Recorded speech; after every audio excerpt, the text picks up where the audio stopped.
Bonjour à tous, bienvenue pour cette nouvelle vidéo sur Capital Auto. Aujourd'hui, nous allons prendre le volant d'un van aménagé 5 étoiles.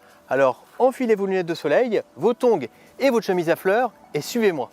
Si vous êtes un minimum calé en histoire, vous savez sûrement que Marco Polo était un grand navigateur vénitien du XIIIe siècle.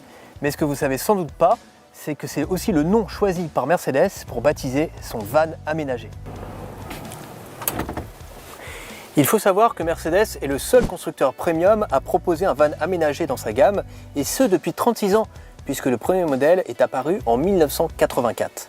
Aujourd'hui, il existe 3 types de Marco Polo. Il y a les Marco Polo Activity et Marco Polo Horizon, qui sont les modèles d'entrée de gamme.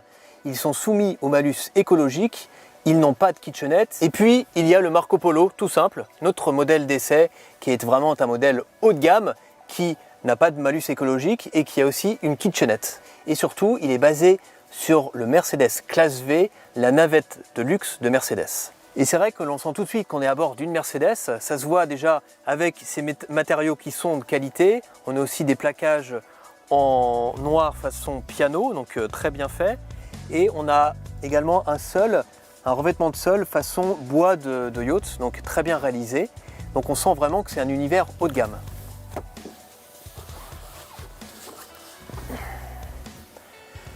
Tout l'habitacle a été transformé et aménagé par une société allemande, Westphalia. On retrouve par exemple une super kitchenette, tout équipée, vraiment qui présente très bien. Donc avec un frigo. On a également une plaque de cuisson de feu. Et bien sûr, le petit évier qui va bien avec une réserve d'eau de 40 litres. On a également une table qui coulisse. Alors le seul point négatif, c'est que cette table, elle est un peu petite quand même pour dîner à 4. La banquette arrière sur laquelle je suis installé peut aussi se transformer en lit, c'est l'intérêt des vannes aménagées. Et là, comme nous sommes dans une Mercedes, la manipulation est bien sûr électrique.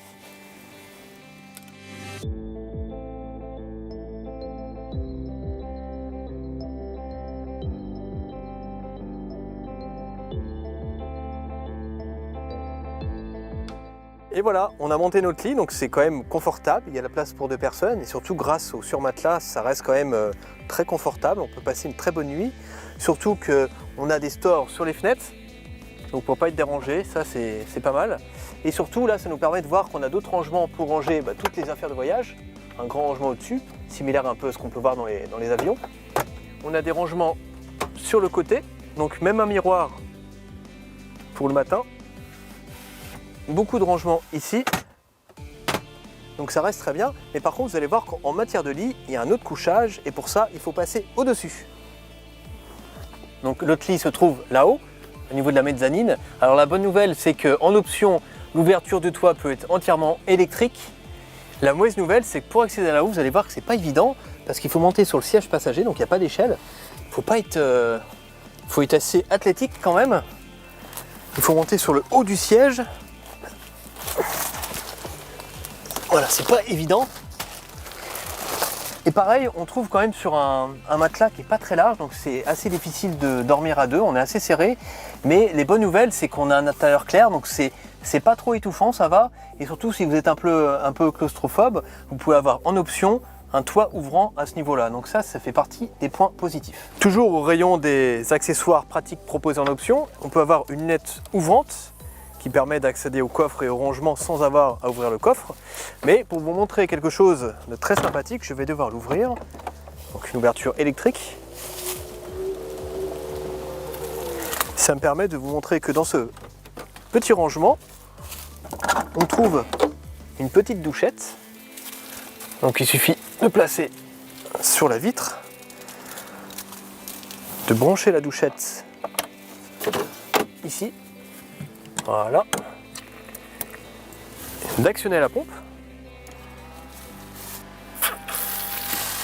Il y a de l'eau. Il faut savoir qu'on a un réservoir de 40 litres et ça me permet justement de rebondir là-dessus. On a un système sur le Marco Polo qui vient d'arriver, qui est bien pratique, qui s'appelle MBAC et qui permet, grâce à son téléphone, de connecter le véhicule et donc on peut savoir depuis son téléphone, vérifier les niveaux d'eau, le niveau de charge de la batterie, régler la lumière d'ambiance ou même de programmer le chauffage depuis son téléphone. Donc ça, c'est bien pratique.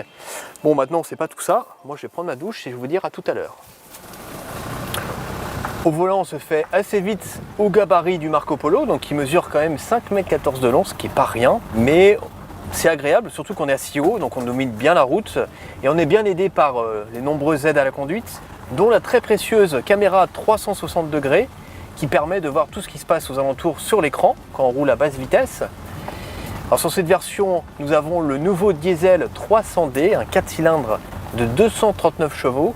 Donc autant vous dire que le niveau de performance est quand même assez incroyable pour un véhicule, pour un van aménagé. Les reprises sont canons et surtout on reste sur un niveau de consommation acceptable de 9 à 10 litres au 100 en moyenne. Donc c'est très correct vu le poids et le gabarit de l'engin. En termes de confort, pareil, c'est vraiment bien amorti. Donc non, disons que c'est agréable à conduire. 67 000 € environ. C'est le prix de base de ce Marco Polo. Cette version d'essai, par exemple 300D avec son diesel de 239 chevaux, démarre à près de 72 000 €. Et comme souvent chez Mercedes, les options sont nombreuses, que ce soit le toit ouvrant, la lunette séparée ou encore le surmatelas ou les sièges en cuir, tout est en option.